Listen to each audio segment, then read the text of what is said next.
আসসালামু আলাইকুম। সংবাদে আপনাদের সবাইকে স্বাগত জানাচ্ছি। আমি ফিরোজ তোহা। শুরুতেই সংবাদ শিরোনাম। বাংলাদেশের সর্বশেষ গুরুত্বপূর্ণ আপডেট সংবাদে আপনাকে স্বাগত। শুরুতেই সংবাদ শিরোনাম, পরে বিস্তারিত। প্রথমে জানাবো, খোকার রক্তাক্ত ছবি পোস্ট করে খোকা ছেলে ইঞ্জিনিয়ার ইশরাক হোসেনের প্রশ্ন, তখন ৭১-এর অবমাননা হয় নাই, তখন সুশীলরা কোথায় ছিল?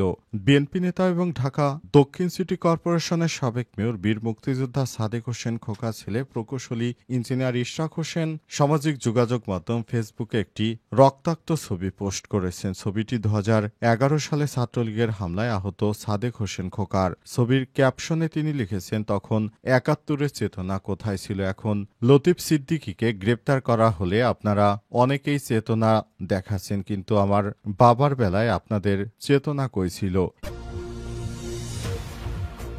এরপর জানাবো, আওয়ামী লীগের নিষিদ্ধের দাবিতে গণ অধিকার পরিষদের বিক্ষোভ, হামলায় রক্তাক্ত ভিপি নূর। রাজধানীর পল্টন মোড়ে আওয়ামী লীগের রাজনীতি নিষিদ্ধের দাবিতে করা বিক্ষোভ মিছিলে হামলার ঘটনা ঘটে। এতে মারাত্মকভাবে আহত হয়েছেন ডাকসুর সাবেক ভিপি ও গণ অধিকার পরিষদের সভাপতি নুরুল হক নূর। তাকে কাকরাইল ইসলামী ব্যাংক হাসপাতালে নেওয়া হয়েছে।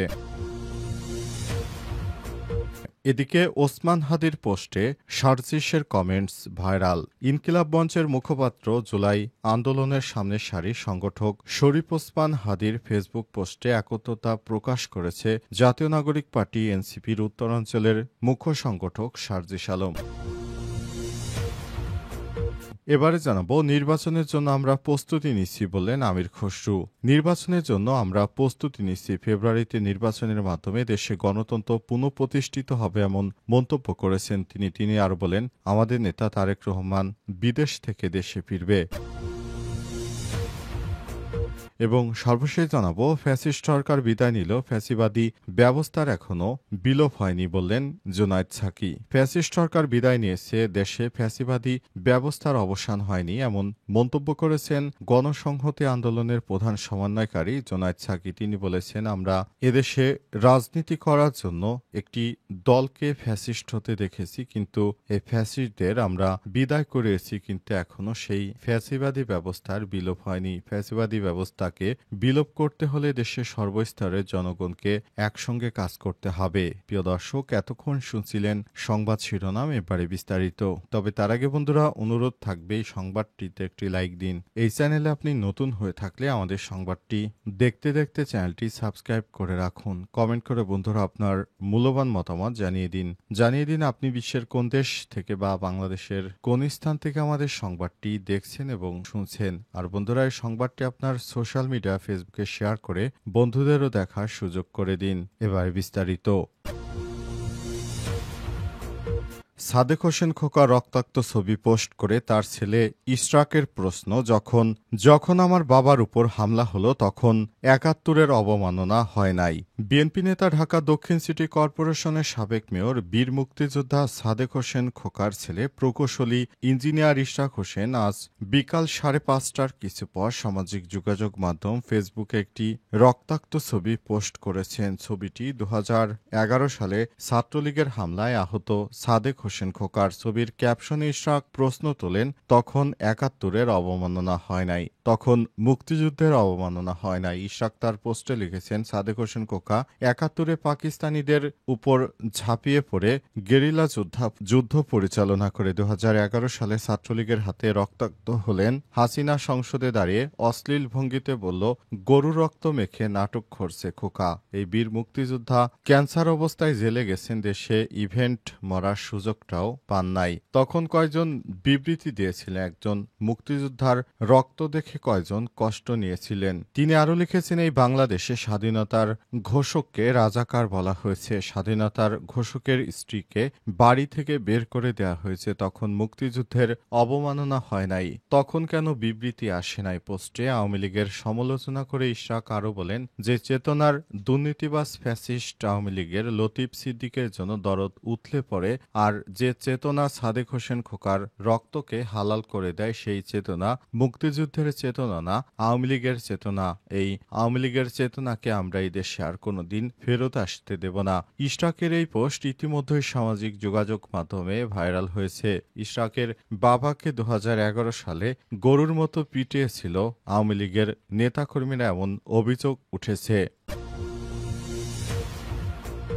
আওয়ামী লীগ নিষিদ্ধের দাবিতে গণ অধিকার পরিষদের বিক্ষোভ, হামলায় রক্তাক্ত নুরুল হক। রাজধানী নয়াপল্টন মোড়ে আওয়ামী লীগের রাজনীতি নিষিদ্ধের দাবিতে করা বিক্ষোভ মিছিলে হামলার ঘটনা ঘটেছে। এতে মারাত্মক আহত হয়েছে ডাকসুর সাবেক ভিপি গণ অধিকার পরিষদের সভাপতি নুরুল হক নূর। এর আগে সন্ধ্যা 6:30টার দিকে পল্টন মোড়ে বিক্ষোভ মিছিল করে গণ অধিকার পরিষদের পরে হামলার ঘটনা ঘটে। হামলার বিষয়টি নিশ্চিত করেছেন গণ অধিকার পরিষদের উচ্চতর পরিষদ সদস্য আবু হানিফ। তিনি বলেন, এই ঘটনায় 10 থেকে 15 জন আহত হয়েছে। আবু হানিফ বলেন, জাতীয় পার্টির অফিসের সামনে থেকে 2 থেকে 300 লোকের নেতৃত্বে হামলা হয়। হামলায় আওয়ামী লীগ যুবলীগের কর্মীরা জড়িত ছিলেন। এক পর্যায়ে জাতীয় পার্টির নেতারা আবারও বড় ধরনের হামলা চালায় ভিপি নূরের উপর। তখন ভিপি নূর কোনো উপায়ন্ত না পেয়ে সেখান থেকে দৌড়ে পালানোর চেষ্টা করেন, কিন্তু তারপরও তিনি আওয়ামী লীগের নেতাকর্মীদের হাতে ধরা পড়েন এবং তাকে বেদম পিটুনি দেওয়া হয়েছে।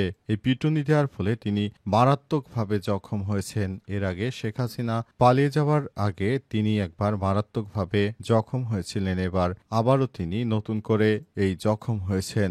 বিপিনুরকে দেখতে এসেছে বিভিন্ন নেতাকর্মীরা, তারা দেখেছে বিপিনুরকে কিভাবে গরুর মতো পেটানো হয়েছে।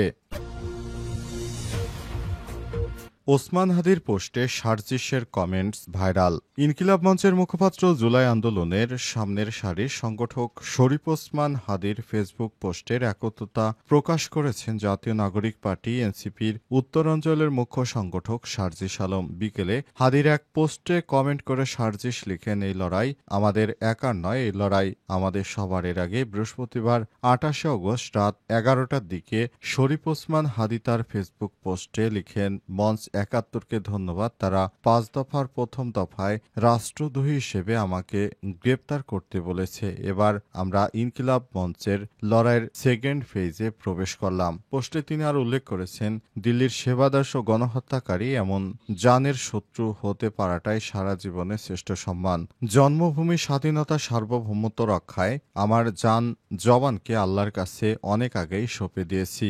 জাতির উদ্দেশ্যে এক আবেগঘন বার্তায় তিনি লিখেছেন, আল্লাহ আমাকে নিয়ে গেলে আমার কোনো দুঃখ থাকবে না। আমাকে নিয়ে গেলে আমার ইনকিলাবের পাগল ভাই বোনেরা আপনারা একা ছাইরা দিবেন না, ওদের কলিজায় আগলাইয়া রাখবেন। নিজের জীবনের চেয়ে ওরা এই লড়াইকে বেশি ভালোবাসে। দেশে তিনি দৃঢ় কণ্ঠ ঘোষণা দেন, দেহে তার শেষ বিন্দু রক্ত থাকা পর্যন্ত এই লড়াই চলবে। জান দিব, মাল দিব, জুলাই দেব না বলে মন্তব্য করেছেন শরীফ ওসমান হাদি। নির্বাচনের জন্য আমরা প্রস্তুতি নিচ্ছি বলেন আমির খসরু।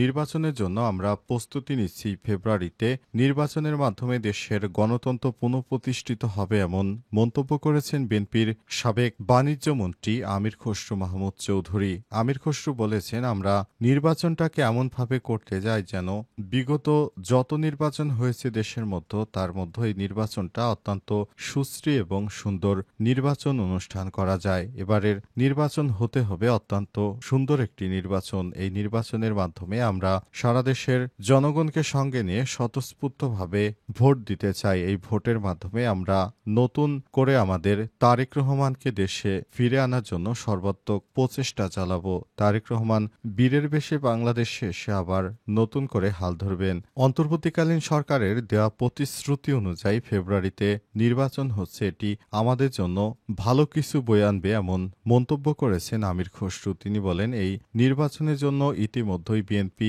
সব রকমের প্রস্তুতি নিতে শুরু করেছে। বিএনপির নেতাকর্মীরা এই নির্বাচনটাকে খুব ইতিবাচক হিসেবে নিয়েছে। এবারের নির্বাচনে আমাদেরকে ক্ষমতায় যেতে হলে অবশ্যই জনগণের সঙ্গে এমন কিছু করা যাবে না যাতে করে বিএনপির বিরুদ্ধে তারা দাঁড়াতে পারে। তাই নেতাকর্মীদের বলবো, আপনারা দায়িত্বশীল আচরণ করুন, এমন কোনো আচরণ করবেন না যে দলের ভাবমূর্তি নষ্ট হয়। আগামীর নির্বাচন কিন্তু অতটা সহজ হবে না। নির্বাচন হবে ইতিহাসের কঠিনতম এক নির্বাচন। এই নির্বাচনে বিএনপিকে অবশ্যই জয়লাভ করতে হবে। দেশের মানুষ আমাদের সঙ্গে রয়েছে। এবারের নির্বাচনে আমরা জয়লাভ করব এবং আগামীতে বিএনপি সরকার গঠন করবে এমন প্রত্যাশার কথা ব্যক্ত করেছেন আমির খসরু।